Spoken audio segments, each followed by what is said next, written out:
يرفع الله الذين آمنوا منكم والذين أوتوا العلم درجات. Bismillahirrahmanirrahim. Kaum muslimin, para pembelajar bahasa Arab Al-Quran Jisr yang dirahmati Allah Subhanahu wa taala.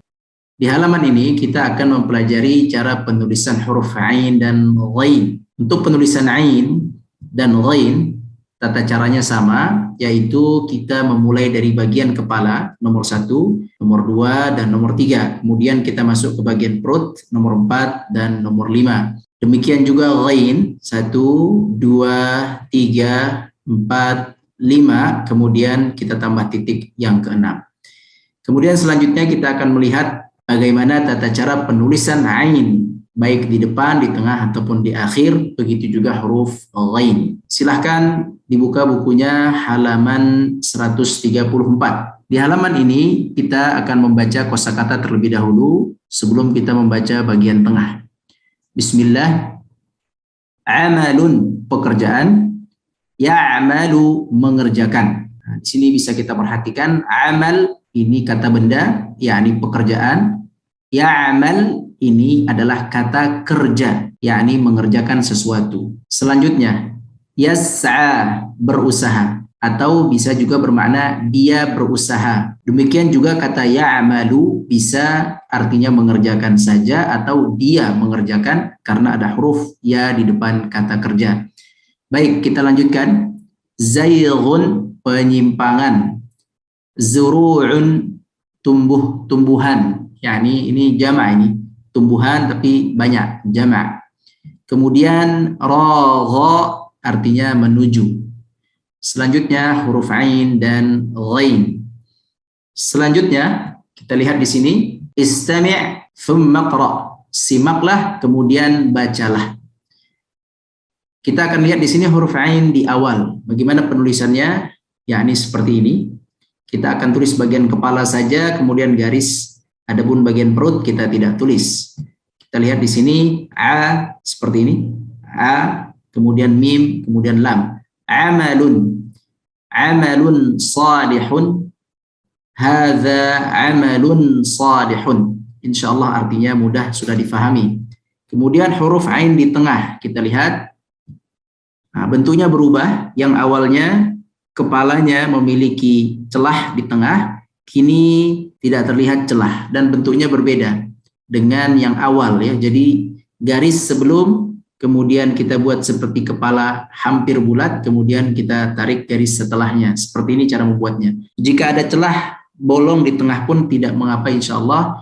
Yang penting bentuknya seperti ini ya. Seperti ini. Baik, selanjutnya. Kita baca ya'malu salihati ya'malul khaira. Nah, ini juga sudah jelas secara arti. Cara penulisannya kita lihat di sini ain seperti ini, menyempil atau kita katakan di sini berada di tengah antara huruf sebelumnya dan huruf setelahnya. Selanjutnya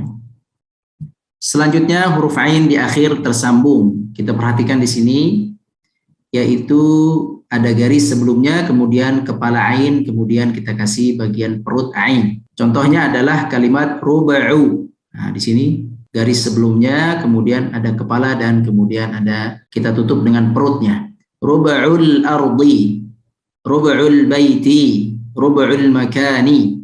Ruba' artinya seperempat. Al-ardi, al-baiti, ma'ruf, sudah diketahui maknanya. Al-makan artinya tempat. Baik, selanjutnya huruf ain di akhir namun terpisah. Contohnya seperti ini, berdiri sendiri, tidak ada masalah ya.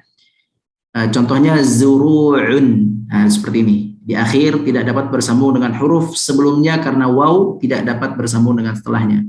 Kita lihat di sini ada zai, ini tidak bisa bersambung dengan setelahnya. Ra tidak bisa bersambung dengan setelahnya. Waw tidak dapat bersambung dengan setelahnya. 3 huruf ini terpisah masing-masing, termasuk ain juga terpisah disebabkan tidak dapat bersambung dengan waw. Tamam. Selanjutnya jannatu wa zuru'un.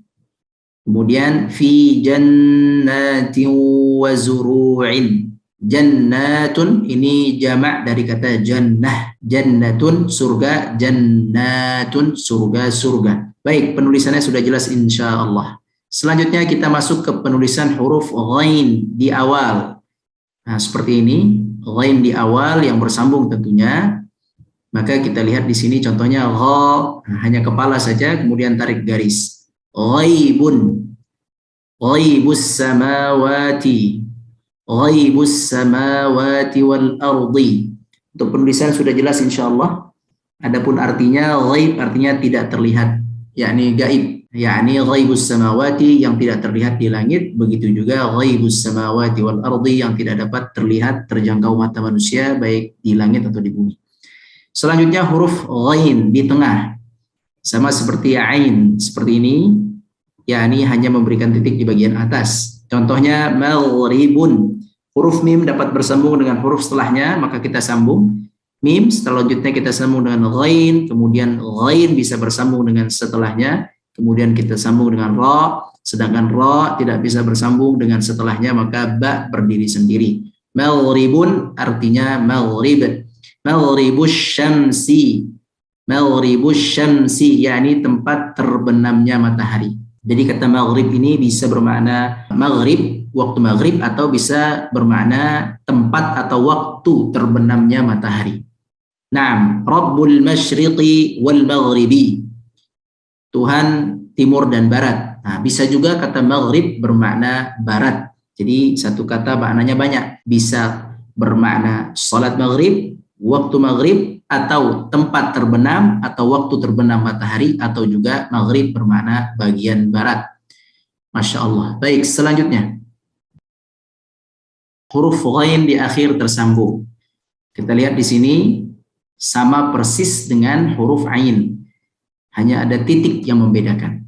Contoh kalimatnya zayghun. Kemudian fi qulubihim zayghun. Kita perhatikan di sini. Ada kepala, kemudian perut. Sangat mudah. Zayghun 'anil haqqi. Zayg artinya penyimpangan atau kesesatan atau juga berpaling. Fi qulubihim zayghun, insyaallah difahami. Zayghun 'anil haqqi, berpaling dari al-haq. Selanjutnya huruf ghain di akhir terpisah. Contohnya seperti ini, gha. Contohnya ra. Ragha ila ahli, ragha ilan nasi.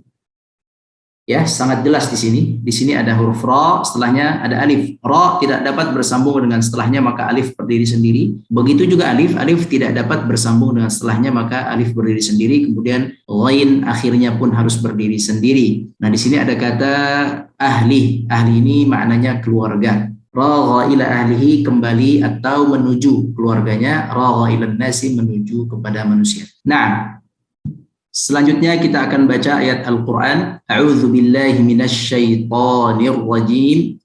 Faman ya'mal mithqala dzarratin khairan yarah. Di sini kita artikan fa, maka, man, barang siapa, ya'mal, melakukan, mengamalkan, beramal. Beramal apa? Khairan, beramal kebaikan. Seberapa banyak? Mithqala dzarrah, sebanyak atau seberat dzarrah. Dzarrah adalah sesuatu yang paling kecil, unsur terkecil di muka bumi ini disebut dzarrah. Apapun yang paling kecil dia namanya dzarrah. Maka niscaya orang tersebut yarahu, dia akan melihat. Yara, melihat, hu, melihatnya, melihat kebaikan tersebut. Maknanya adalah akan dibalas amalnya atau kebaikannya. Selanjutnya, wa man ya'mal mithqala dzarratin syarran yarah. Wa, dan, man, barang siapa ya'mal, melakukan atau beramal. Apa yang diamalkan? Syarran, keburukan. Seberapa banyak? Mithqala dzarrah, seberat biji dzarrah. Kemudian apa hasilnya? Niscaya yara, melihat, hu, melihat keburukan tersebut, yarahu, atau dia akan dibalas walaupun seberat dzarrah. Naam, kita lanjutkan. Selanjutnya halaman 135, ini lembar latihan menulis.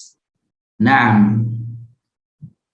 Kita lihat di sini, uktub bidiqqatin, tulislah secara teliti.